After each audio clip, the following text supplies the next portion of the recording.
my father was an educator and was mixed race, and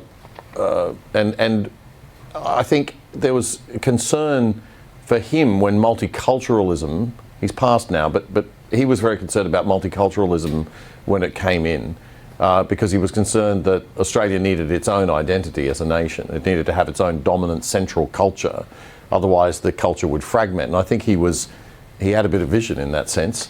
He was a highly intelligent man, but it was his upbringing. He came he was born here as a second generation Australian.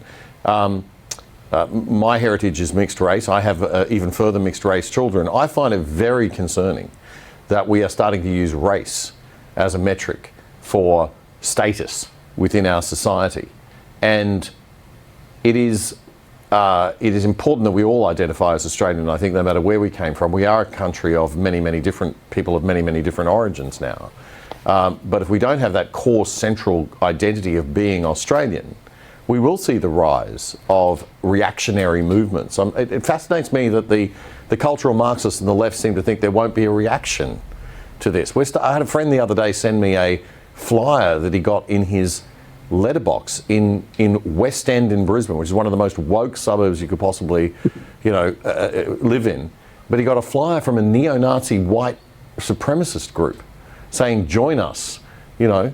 This is the backlash. This is the frightening part of this.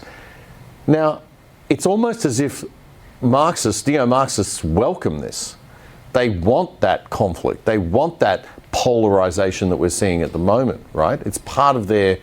Is that part of their strategy? I should put the question to you because I'm a bit fuzzy on this myself.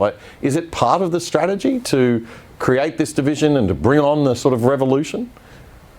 Well, it is classical Marxism, and I've recently read a very good history of the Russian Civil War, where between Lenin, who came back obviously from Germany, France. No, let me think. Maybe it was France, but he came back to Kiev and later to Stalingrad, what is now Stalingrad.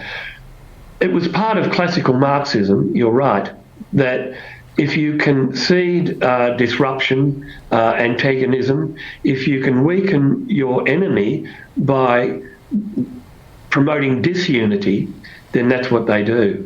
I'm not quite sure whether it's behind the woke ideology, but it doesn't need to be conscious.